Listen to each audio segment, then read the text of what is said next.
Hello, everyone, and welcome to Dreamleapers Inspiration. I'm your host, Harriette Cole. So very happy and honored to be with you today. I hope you have had a great week and that you are focusing on the positive, on what's important in your life, and making sure that each day you pay attention to it. So that sounded like a hey, but honestly, everything I said is really important, and I want you to think about it. Hope you are focusing on your life and what's important every single day. Are you doing that? Did you do that this weekend?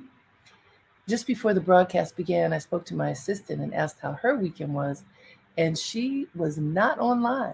She said, in fact, in recent weeks, she has not been online. She's been unplugged during the weekend. How many of you have been unplugged? How many of you cannot resist being plugged into social media for starters, and then into your phone, connecting with 1,000 people, sometimes even reaching out and not connecting, but reaching out more and more and more and more and more. How many of you stay on that race and that feeling of just you cannot stop?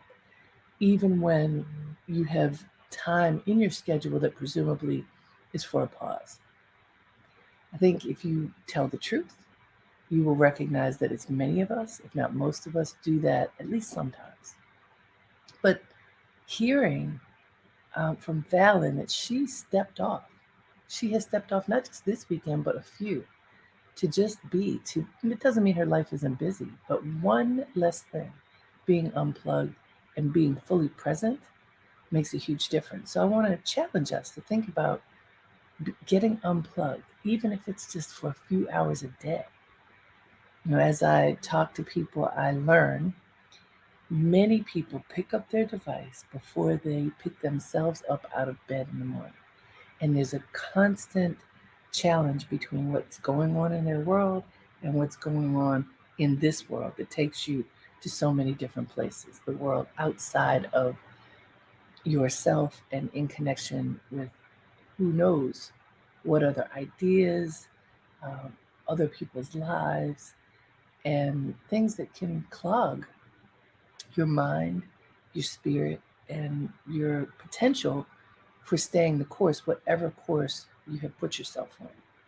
So today, what I want to talk about is being committed and staying committed, being committed to something in your life that you feel is important, that you believe you deserve, that you have told yourself you're going to do.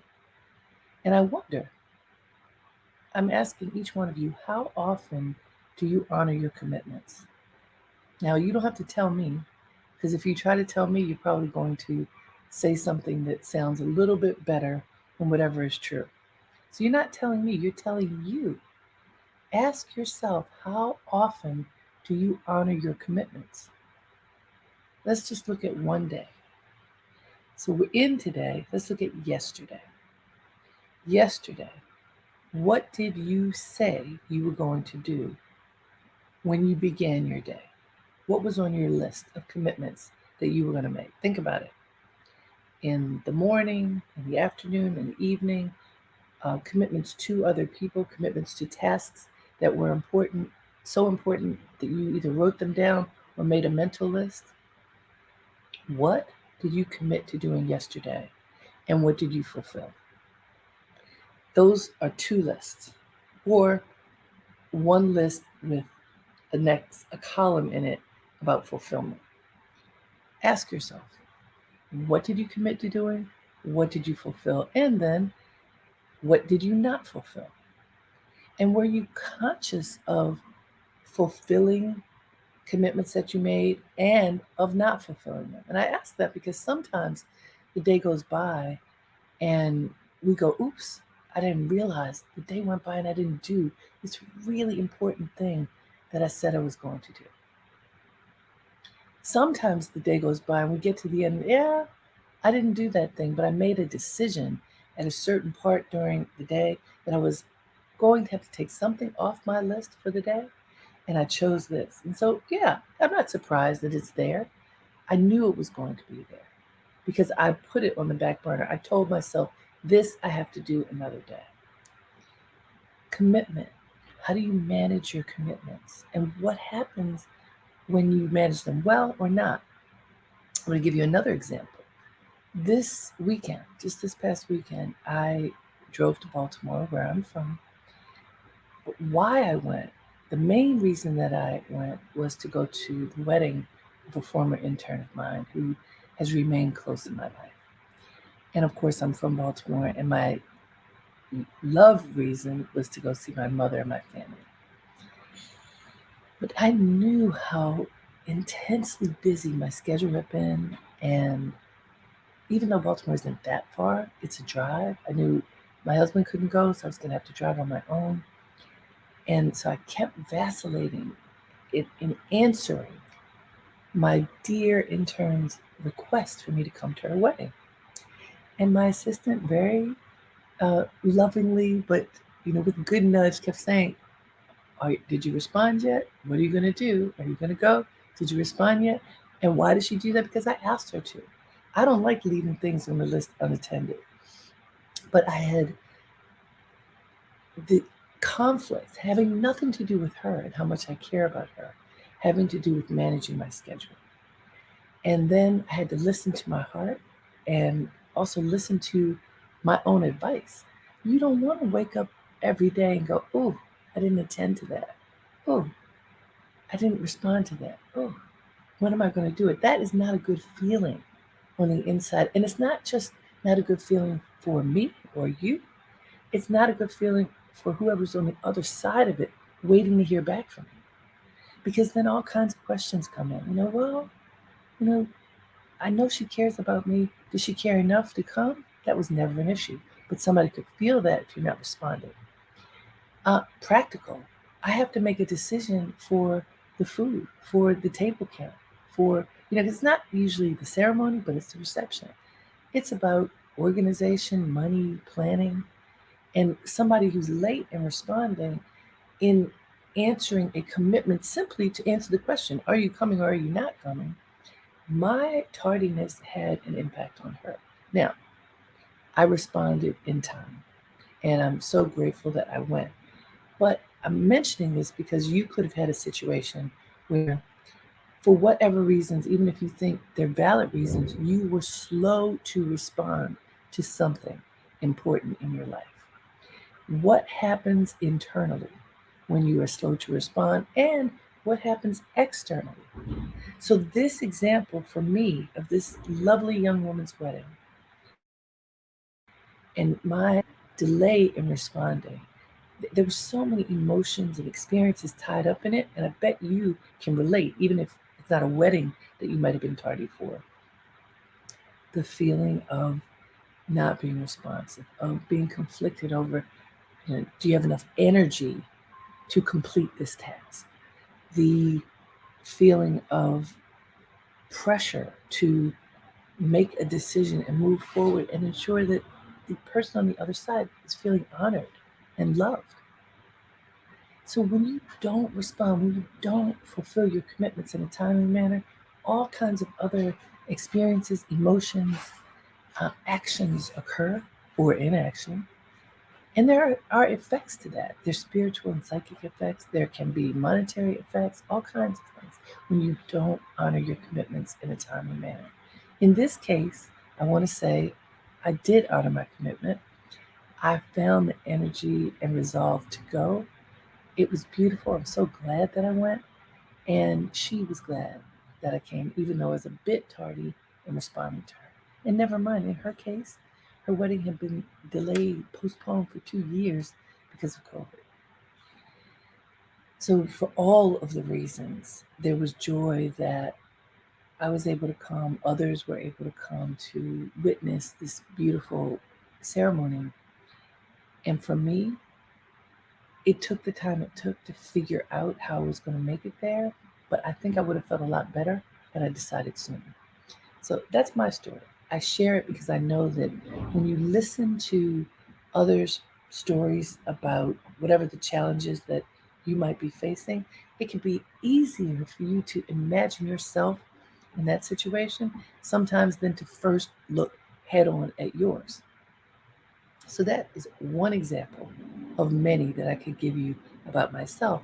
I want to ask you, what is it that you are facing that you may not have attended to in the best possible way? What are you facing now that you have not attended to? There's a very good chance that there's something going on in your life, in your world right now that needs your attention and that you have put to the side. Oh, I can't figure it out. I can't get to that yet. My plate is too full. I can't focus on that. What if the it is that burning desire, intention inside of you for what you want to do with your life? What if that it is something huge? There's so many people who get distracted by other things, other people, other obligations, and don't focus on what really matters in terms of living their best life. They don't commit to the things that are most important, they commit to other things. Does that ever happen with you? Have you found yourself committing to other people's ideas, other people's projects, other people's intentions rather than your own? And what happens at the end of the day when you realize that you do that? How do you feel? How do you feel inside? I want to read you something. I found some great quotes about commitment. You know, I love looking at quotes. I'm going to tell you a few.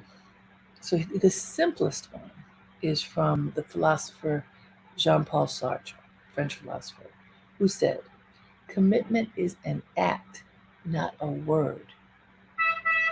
Commitment is an act, not a word. It isn't a thing that you sit on a shelf. It's not an inactive thing. It is an active thing. It is an act, not a word. You know, verbs in the English language are what make action. And so think of the verb to commit. To commit to something is to take action. And Jean Paul Sartre says commitment is an act, not a word. Now, Vince Lombardi, the athlete, most people fail not because of a lack of desire, but because of a lack of commitment. Hear that again. Most people fail not because of a lack of desire, but because of a lack of commitment. Think about that. Because of a lack of commitment, not a lack of desire. How often have you been inspired? Something wells up within you, like, oh man, this would be so great. I need to do this thing. I need to take this step. This is, you sometimes in a meditation, in your sleep, when you're on a walk or a run, when you're talking to another person, something clicks inside of you and you go, wow, yes, that's important for me. I need to do that. And it could be a big thing or a small thing, but it's big internally for you because it resonates so strongly. And what happens if it's just like a spark of light and you don't nurture that light? So it just sort of flickers out. Then that's a spark of light. That's not something that you're going to make happen because you need commitment to that idea, to whatever that is, to that decision in order for it to work. Now, recently I spent an afternoon with Tyler Perry, the the creator of Medea, incredible writer, filmmaker, TV showmaker. I was at his studios in Atlanta, Georgia, which are amazing. The building in which he has his office and where he does most of his work is called the Dream Building. Yeah. And as I was talking to him, one of the things that I asked him was what advice he might give to other people just on how they can live a great and fulfilled life as he is doing. And essentially, this is not a quote, but his point was stick to whatever it is that your heart tells you to do. Stick to it. Don't give up. If you have a burning desire inside that you must do something, whatever the something is, do it. Don't give up. Don't stop. Don't get distracted. Stick to it. He described that part of the reason why he was able to be as successful as he is today is that he had one idea, just one. He wanted to be a playwright. He would not give up. He was relentless, even when everything didn't work. There wasn't a thing that worked. His play didn't work. People didn't come see it. He was homeless for a period of time. All the signs said to him, give up, because it was not working. And those were not the signs that he chose to look at. He said that in his heart, he knew that he had to be a playwright. And not only that, that he had to put this particular play on, his first play, had to become successful in order for him to do whatever next was. Now imagine that. I've talked to a lot of people who have pursued careers and become very successful. And I have to say, most of them talk about not giving up. Some of them, to be fair, some of them say they would going down one path and it just wasn't clicking, wasn't clicking, wasn't clicking, wasn't clicking. But there was this other thing that they were working on. And when the first thing fizzled out, the other thing took precedence. So for Tyler Perry, it was one thing, single pointed, one thing. And he never gave up on the one thing, and the one thing paid off. There's a young man I just interviewed last week for my radio show, Dreamleapers Radio, and his name is Miles Frost. He is playing Michael Jackson and MJ the musical. He's 22 years old and on Broadway. He has a little bit of a different story. He thought as a child that he was going to be a prodigy golfer. I think from 3 or 4 years old, he was playing golf. He was very active and very good. And he tried out for the kids' golf team at his school. I think this was in middle school. And did not make the team. And he had been performing as well, been in some stage productions, knew how to play piano, and was involved in the creative arts, but his love was golf. He was very disappointed that he did not make the team. But the next year, he said, okay, I'm coming back. I'm going to try for that team one more time. He tried one more time, and he did not make the team. And he said in that moment when he realized that if he could not make the team for his school, which was going to give him entree into potentially the professional world of golf, this wasn't really going to work for him because he didn't have the resources to take himself to the next level. That field of playing golf is very expensive. And while he could have stuck to it in the Tyler Perry vein, instead he said, well, here's this other thing that I'm really good at. And I'm getting a lot of support around performance. So he said, I'm never going to stop playing golf, but let me think of pursuing that as my career goal. And mind you, he's in middle school. Let me pursue this other thing that I'm really good at and that I'm getting a lot of support to be a part of this. And so that pivot meant everything for his career. Again, he's a young person, but this young person who has been committed to performing, to refining the craft of singing, of dancing, of acting, has paid off for him as he is now playing Michael Jackson on Broadway. And I think that the play has already garnered 10 Tony nominations. It is excellent. I've seen it. It's excellent. Those are two examples of different approaches to commitment, both with the foundation of stick to it, work as hard as you can, go for it. With Miles, once he made the full commitment to performance, he was all in, being in every performance that he could in junior high and middle school, in high school, in college. Whatever it takes. Let me read you this quote again. I want you to be clear about it. So most people fail not because of a lack of desire, but because of a lack of commitment. Think about your own life. How many times have you said, "Oh, I'm going to do that," and you forgot? You got distracted. You tried, you didn't do so well, so you gave up. And then that goes on the list of failures. Sorry, I don't like that list. I do not. I'm okay with choosing to walk away from something after giving it my all, but just letting it fizzle out because I wasn't paying attention. I don't like that.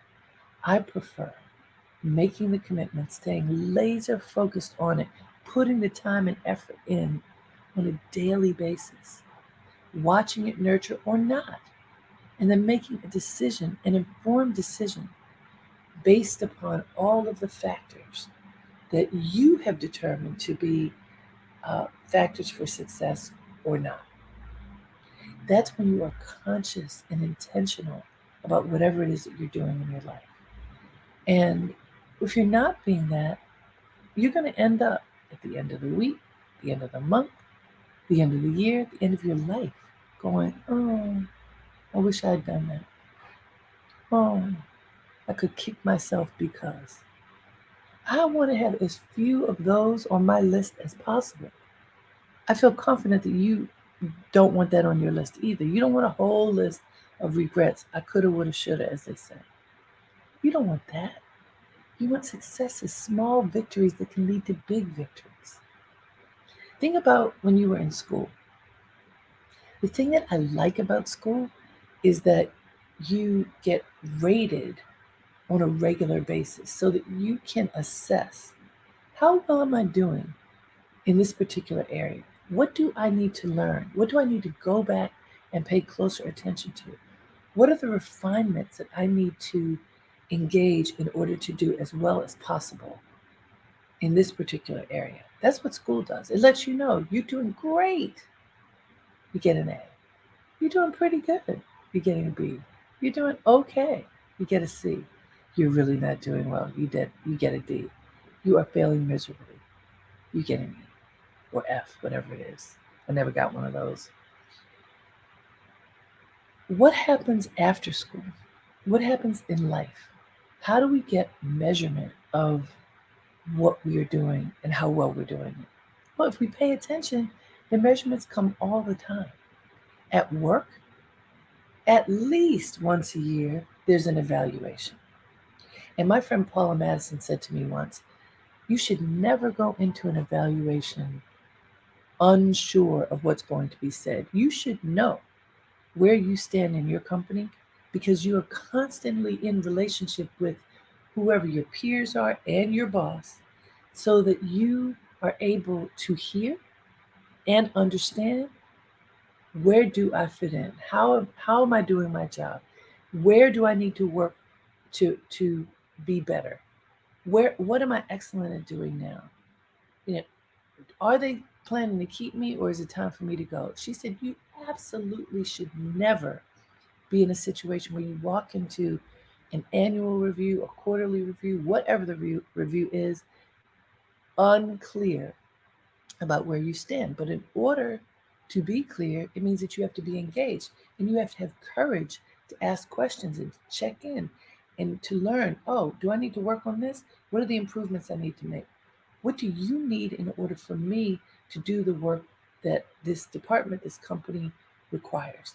A constant engagement is what helps you to succeed and to be aware of how you fit into the moment.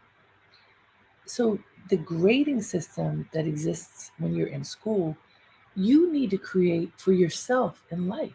How do you assess how well you're doing? How do you assess the quality of your commitment? How do you assess how you work and act and react in the world, how that affects others?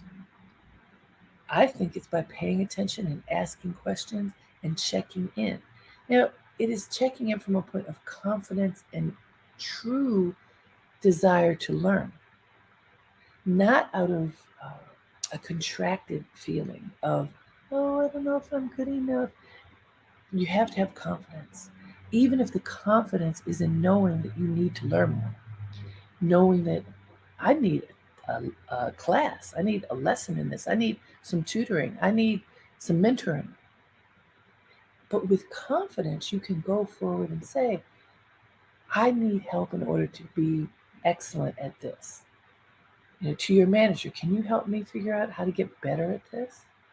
When you do that, you put your manager in a position of accepting a certain amount of responsibility in helping you. When you don't do that, when you sort of brush it under the rug, oh, if they don't notice what's happening, then maybe things will be okay. Or you pretend, you kind of front and say, oh, you know, you are so good at a certain thing that you sort of deflect and don't pay attention to the other thing. The problem with that is that eventually that other thing that you're not so good at, that you brushed under the rug, that you hid, that you were bombastic in one way and so you hid that other thing behind you. The problem is it shows its face eventually.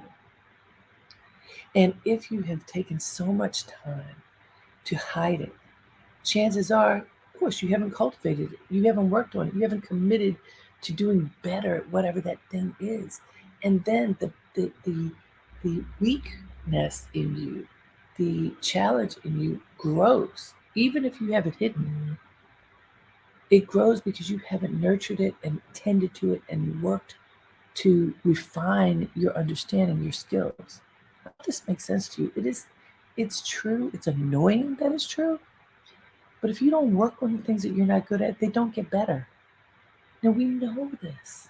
This is not news. Yet, it's really hard to put front and center in the light the things that we aren't good at. It's hard to look at the challenges. It's hard to look at our vulnerabilities out in the open. It's not easy to do that, especially if you think of yourself as a successful person, but there are these things that you're not so good at. And wouldn't you be better if you committed to making those things better? If you committed to focusing on them to make them better?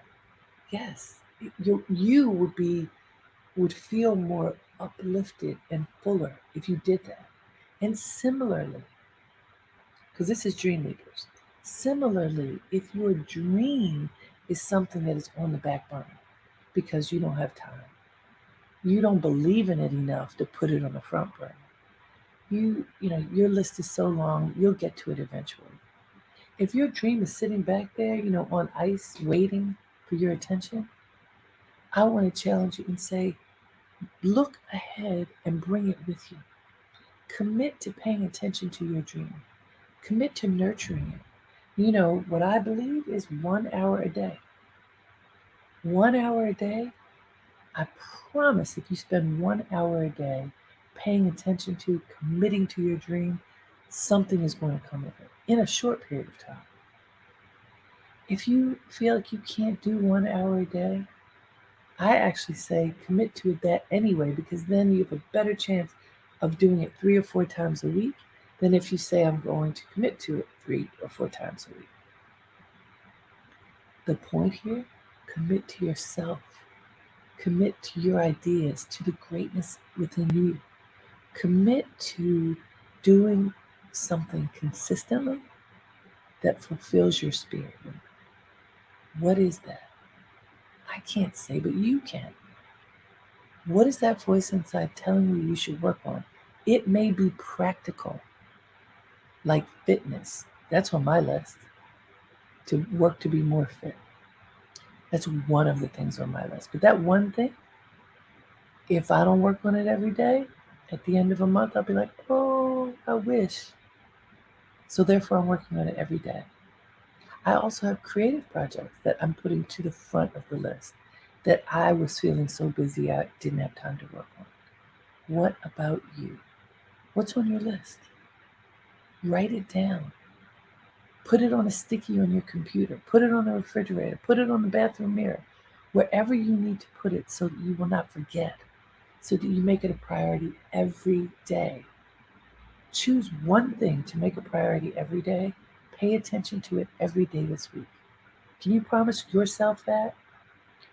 I want you to know that if you do, if you promise every day this week, just 1 week, that you will nurture that to which you have committed yourself at the end of 7 days, look at what happened.